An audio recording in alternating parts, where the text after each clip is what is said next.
subscribing, and leaving comments.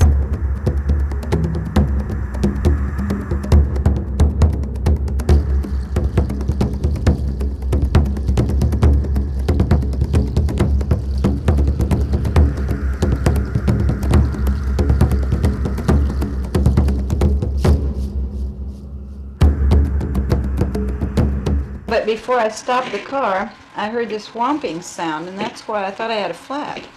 But I couldn't understand because we just put new tires on, and it could have been making a noise or beating on his chest or the pole. It was only about probably 1 foot from the pole.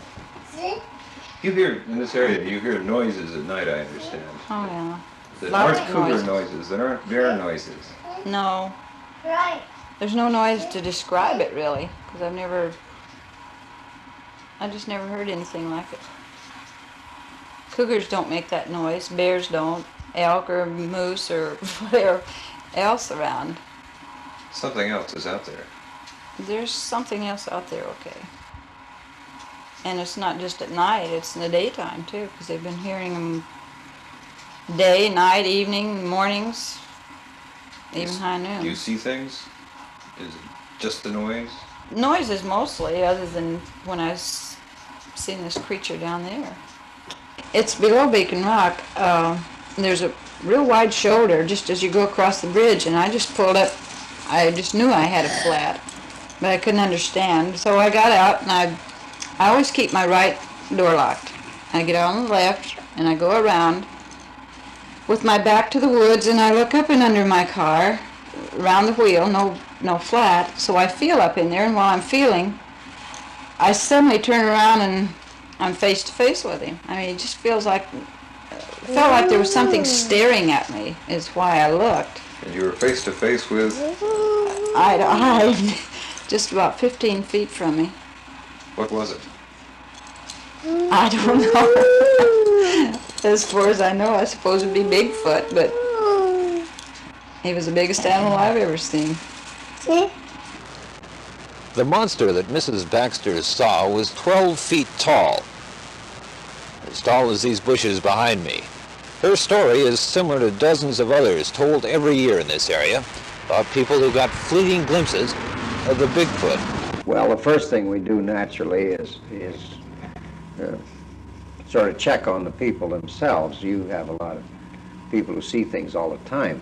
So before we really get serious about one of these reports, we assure ourselves that they're responsible people. And then our second step is to find out what they saw. You've got a lot of experience as a reporter. What's your attitude about Sasquatch? Well, I've been investigating these reports and so on, and it seems to me that there's a preponderance of evidence, and I'm, let's say, 95, 98% that there is such an animal. I want to see one, but I think there is. Sheriff, you don't think that thing is a fake, right? I think not. It has the possibility of being a real footprint. What makes you think that might be a genuine footprint? Well, as we discussed in the locality that this was found, and the area in which we picked this out of was not in a wide open area in which somebody would have free access all the way around, but near this landing site where the trucks drove in was off to the side of the road.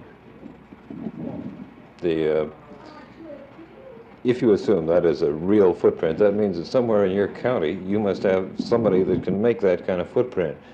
That's very possible. Dark brown, with terrible glowing eyes.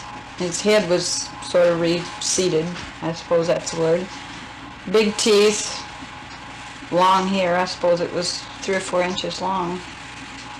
And big wide shoulders, there was no neck. I mean, it just looked like its head set right in its shoulders. I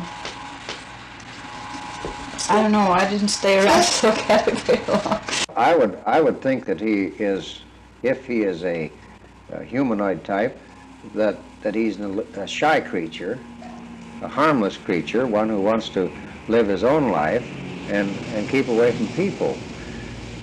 Possibly an understandable attitude. Kind of a likable animal. I would think so. Now, I have never seen it, and I've hunted in the woods for years. But on the other hand, I've never seen a cougar.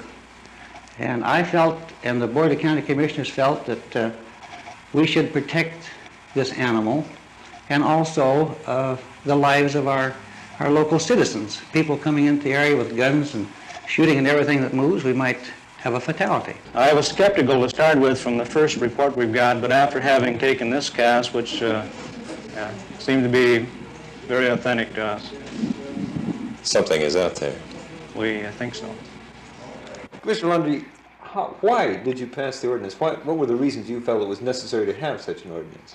Well, after the animal was first sighted, we had people coming in from the outside area with high-powered rifles and every means to kill the animal.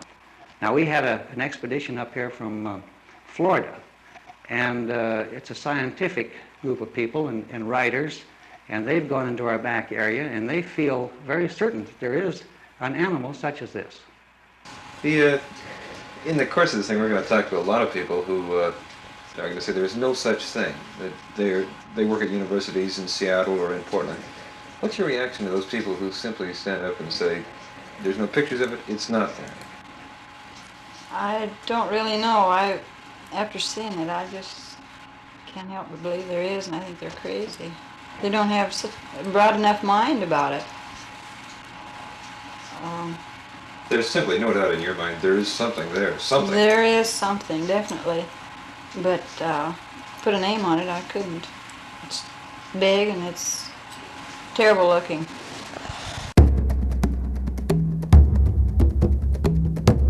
If you're enjoying all this rare and unique content, please show your support by subscribing and leaving comments.